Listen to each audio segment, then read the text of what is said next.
Hello everybody and welcome to the ESI Digest, where we run through the biggest esports business related news stories of the week. I am Tom Daniels, the sub-editor of Esports Insider, and today we have 5 huge news stories covered throughout the entirety of the week. We're going to be talking about Guild Esports and the Subway partnership, ByteDance acquiring potentially Mobile Legends publisher Moonton for a reported $4 billion in valuation. Team Endpoint has extended its CEX partnership with an equity-linked deal included. ESL have also launched their mobile gaming ecosystem. And then finally, we're going to be talking about the esports titles that have been announced for the upcoming Southeast Asian Games in 2021. Now, this episode of ESI Digest is in partnership with AstroPay, the esports payment solutions provider. We're glad to have them on board, so let's get into the stories. But first, before we jump into the ESI Digest itself, I do want to talk about the fact that Esports Insider has revealed its full agenda and lineup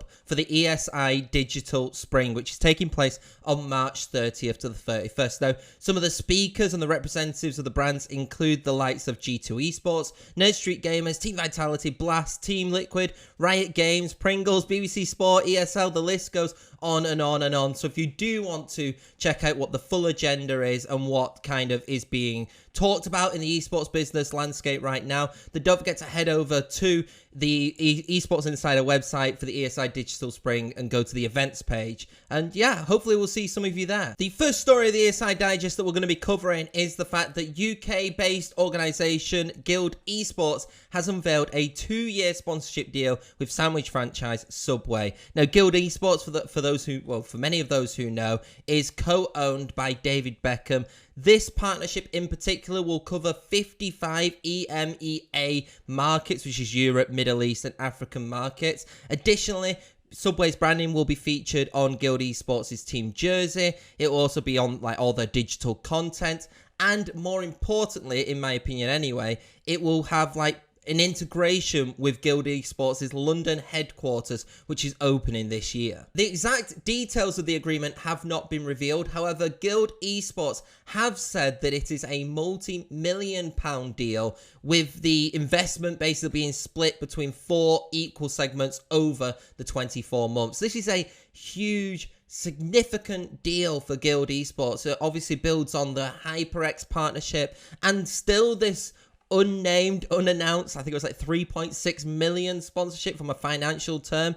That was meant to be announced in November. It's still not announced now, so we're a bit unsure on that. But either way, it is still a huge deal to have a brand like Subway affiliated with an esports organization like Guild, especially one which has only been going on, for just over a year. Overall, this is a great deal for Guild, and I don't think anybody can argue that. Obviously, a lot of people have their doubts over Guild with the fact, it is a celebrity going in, but they're building a solid team around them, it seems, and having partnerships like this kind of solidifies the importance of marketing your brand well. Guild Esports have marketed their brand brilliantly, whether it be through announcements of sponsorships, whether it be through bringing in backroom staff, or using the fact that they have the likes of a brand like David Beckham behind them. I think it's a great partnership, and I'm looking forward to seeing more from Guild in the future. Next up is another huge story that happened this week in esports, and while it's not directly esports related, it does have massive esports implications, and it is the fact that Chinese technology company and TikTok owners ByteDance has reportedly acquired Mobile Legends Bang Bang developer and publisher Moonton. Now, the value of this, according to a report by Reuters, is going to be around $4 billion. What makes this story even more fascinating is the fact that Reuters also reported that Tencent also bid to acquire Moonton. However, the offer was matched by ByteDance last week, and it looks like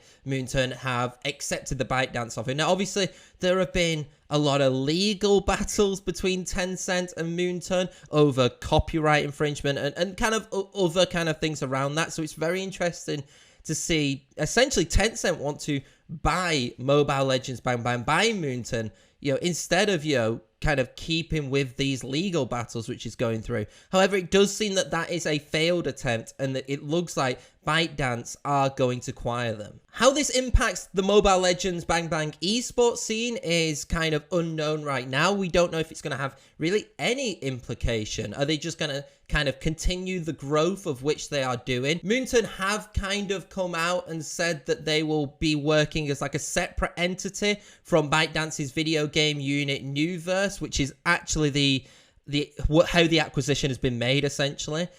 So we don't know if there's going to be like some like massive changes to like the Mobile Legends structure and kind of how the esports is run. However, you have to think that with kind of having especially TikTok associated with the title now and with the publisher, that there could be a lot more integration of that in the future. Sticking with mobile gaming now, and ESL have announced the new mobile esports ecosystem. They've announced ESL Mobile, and this is actually an ecosystem which is going to cover North America, Europe, MENA, and the Asia Pacific regions. ESL Mobile's inaugural 2021 spring season is expected to kick off on April 10th and will feature a $250,000 prize pool in total. Now, they've also partnered with a range of developers and publishers to include, the following titles. I'm going to read them off the list now, which will be added into the ESL Mobile ecosystem. This is Alsfat 9 Legends, Brawl Stars, Clash of Clans, Clash Royale, Legends of Runeterra, PUBG, League of Legends Wild Rift. All of those titles will be included into its ecosystem. And this is like a massive initiative by ESL to essentially develop mobile esports even further. We've obviously talked about what the potential implications could be with Mobile Legends and Moonton being purchased by ByteDance, but this is actually a clear esports intent by ESL to develop this sector. ESL Mobile is expected to be split into two competitive tiers, which is the ESL Mobile Open and the ESL Mobile Challenge. Now, players will kind of work through these systems through their respective titles, it seems, to qualify into the Open and finally into Mobile Challenge, which will crown, you would guess, like the final winner. There's not much more to say about this story apart from the fact that it's definitely worth keeping an eye on, how ESL Mobile sponsors their tournaments throughout each individual region. It'll be split into 3 regions: North America, Europe, MENA, and Asia Pacific.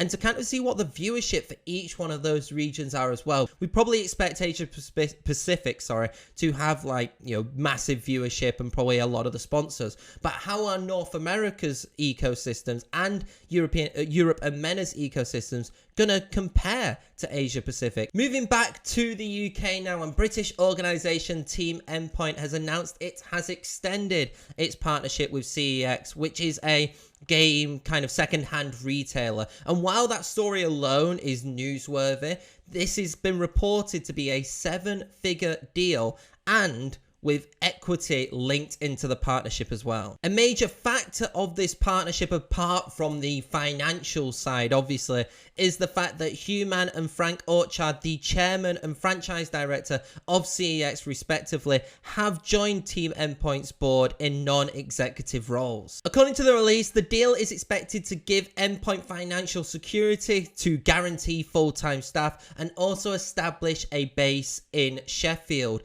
Also, the appointments are expected to kind of grow Endpoint's brand to take it from a very well-respected kind of national organization into more of a European and global scale also. Similar to the Guild deal, I think that this is actually a huge partnership for a UK-based organization. And the fact that CeX and Endpoint have collaborated in the past, I think it was January 2020, I think, when CeX became like an official partner of Endpoint. It kind of highlights that Team Endpoint clearly have done something right in CeX's eyes, despite there being a pandemic, for the company to essentially have an equity stake in Team Endpoint as well. I'm interested to see how this partnership between CeX and Team Endpoint develops now. The deal is expected to be for a minimum of 5 years, so it gives kind of both brands the opportunity to come up with activations, whether they be physical after the pandemic or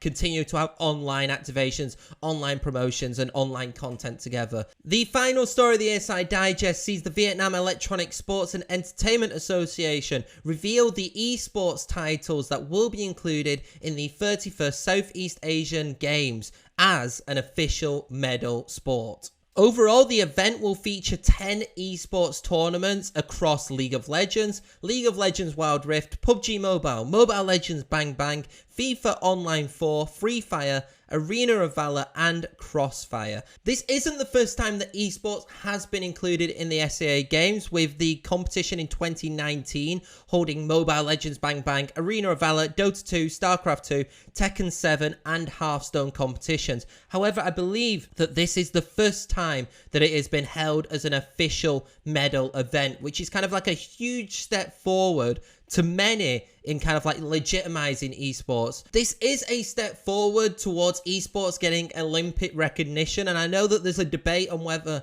esports should be included in the Olympics or should it kind of have its own kind of separate Olympics, essentially.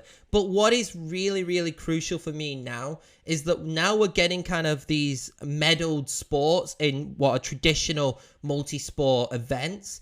It's important now to have consistency. There's already a change from the 2019 SEA Games to the 2021 SEA Games, and I think now it's important to, at least for the majority of titles, keep that consistency to ensure that, you know, it becomes more aware to an Olympic audience, to a more casual sporting audience who are watching, because I feel like if you just randomly change titles just by what's popular every 2-3 years, I don't think you're going to get the same level as investment as what you get for other sports which appear in like the Olympics or the SEA Games as well. And that has been it for the ESI Digest. Thank you to AstroPay for once again sponsoring this episode of the ESI Digest. If you do want to find out more about the stories which I've talked about, or even more stories which have happened in the esports business world, then don't forget to head over to Esports Insider's website. Don't also forget to follow us on Twitter as well, and on Instagram also. If you want to follow me, I am at the Tom Daniels on Twitter.